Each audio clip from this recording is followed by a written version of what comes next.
നിർമ്മാണ മേഖലയെ വ്യവസായ മേഖലയായി പ്രഖ്യാപിക്കണമെന്ന് കേരള സംസ്ഥാന കെട്ടിട നിർമ്മാണ തൊഴിലാളി ഫെഡറേഷൻ (AICTU). കൊടുങ്ങല്ലൂരിൽ നടന്ന താലൂക്ക് സമ്മേളനത്തിൽ താലൂക്ക് പ്രസിഡന്റ് MS ഷാഹുൽ അധ്യക്ഷത വഹിച്ചു. AICTU അഖിലേന്ത്യാ സെക്രട്ടറി PK സായി സമ്മേളനം ഉദ്ഘാടനം ചെയ്തു.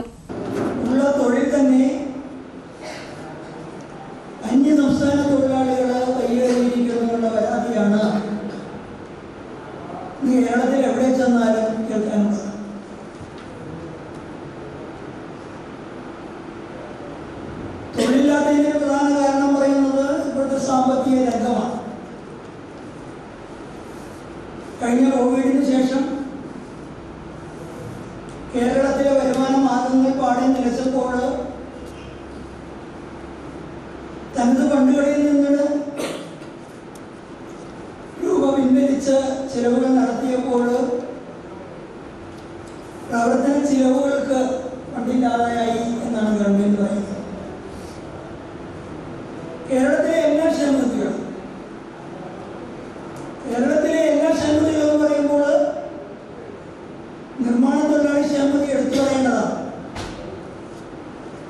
കേരളത്തിലെ ഏറ്റവും വലിയ ക്ഷേമനിധിയാണ് നിർമ്മാണ തൊഴിലാളി ക്ഷേമനിധി. ഏകദേശം 20,75,000-ഓളം പേര് ഈ ക്ഷേമനിധിയിൽ അംഗമാണ്. ഇത്രയും അംഗസംഖ്യയുള്ള ഒരു ക്ഷേമനിധി കേരളത്തിലില്ല. അതേപോലെ തന്നെ മറ്റു ക്ഷേമനിധികളൊക്കെ തൊഴിലാളിയായാലും അസംഘടിത മേഖല ക്ഷേമനിധിയായാലും എല്ലാ ക്ഷേമനിധികളുടെയും കാര്യം ഇത് തന്നെയാണ്. അതിലുണ്ടായിരുന്ന ഫണ്ടുകൾ ഓരോ തവണ ഗവൺമെന്റ് അവരുടെ ചെലവിലേക്ക് വേണ്ടി എടുത്തു മാറ്റിയപ്പോൾ ആ ക്ഷേമനിധിക്ക് ഫണ്ടില്ലാത്ത ഒരു രീതിയിലേക്ക് മാറുകയും ക്ഷേമനിധികൾ കേരളത്തിൽ മൊത്തത്തിൽ അതുപയോഗിച്ചു. NR രമണൻ പതാക ഉയർത്തി. സംസ്ഥാന പ്രസിഡന്റ് VK ഭാസ്കരൻ മുഖ്യപ്രഭാഷണം നടത്തി.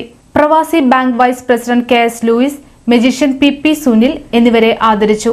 4 പ്രമേയങ്ങൾ യോഗം അംഗീകരിച്ചു. Edappally Basheer, KK Mohanan, NK Radhakrishnan, PA Joseph, TV Haridasan, TK Sajeevan, KS Aravindakshan, TC Sivadasan എന്നിവർ സംസാരിച്ചു. സെക്രട്ടറി ES സന്തോഷ് സ്വാഗതവും PV സ്റ്റാൻലി നന്ദിയും പറഞ്ഞു.